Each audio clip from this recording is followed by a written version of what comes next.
now that you got your heart healthy, keep it healthy. Would you say that's right, Connie?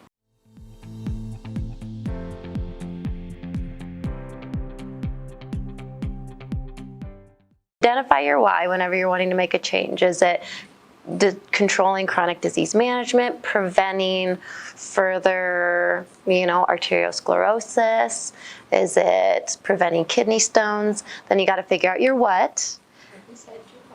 And he's had two. Okay, so he has some reasons for a why. And sometimes that what, it can be a little tricky, and the source is important to identify. Some people will listen to family. Some people, like my family, if it comes from a family member, they'll do the opposite. Even if, and then the next day, if their doctor, if they hear it from someone else, they're apt to do it. And life is busy. There's a lot that goes on, and I always tell people, you don't know what you don't know. It usually takes some event to come around to help you be introspective about that. Yeah. Somebody's priorities might not include, healthful eating. So, and that's okay. That's okay if someone wants to do something a little bit different and more challenging, or if somebody wants to just kind of watch it and be just fine. Everybody's going to be a little bit different.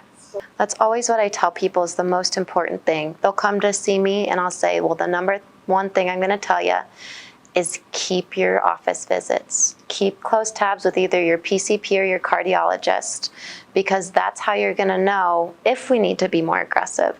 Lifestyle, it really is a bonus. If you are wanting to or willing to do different things with your lifestyle to try to help, that's great. But that's a choice you get to make. And just having the information through the routine visits with your doctors, that's really what's very important. So they can tell you, hey, it's time we got to get more aggressive. That might be lifestyle, or it might be medication changes, etc. Because really we're just trying to minimize, right, the ill effects, the bad effects, or the symptoms that would eventually lead to, a big event or something that could be harmful.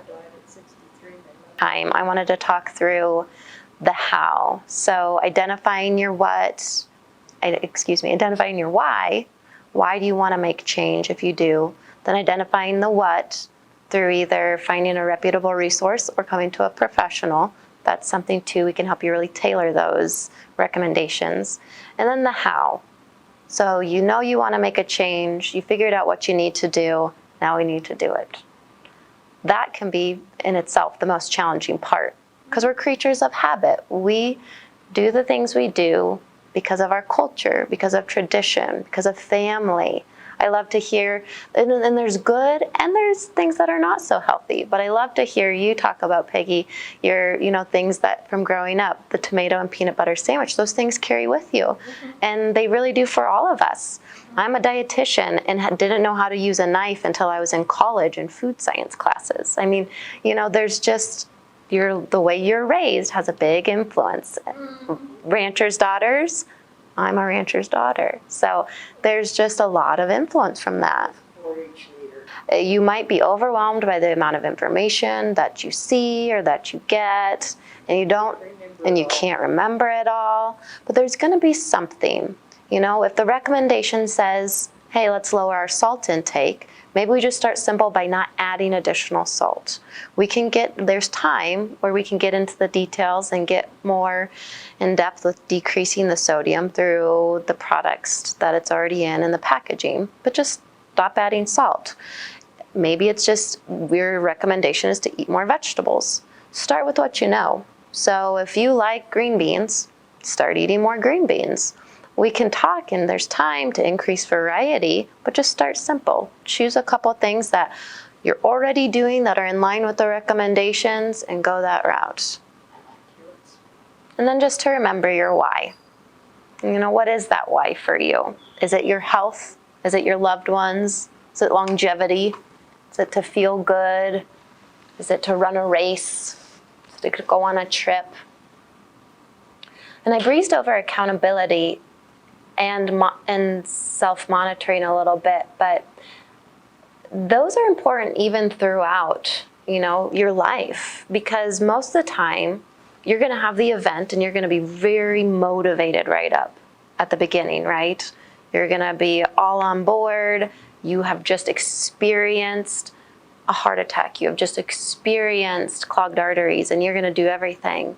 And I tell people, you always have a lot of assistance right up front, cardiac rehab, your appointments, that accountability, that self-monitoring, and doing that long term.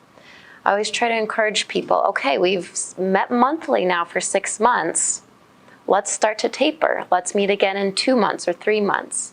Let's not just stop, let's go ahead in 6 months. Let's check in. Even if you don't make the appointment, even if you don't come back, you're gonna get a reminder call that's gonna be a good refresher to check in. That's gonna help you just do inventory of, where am I?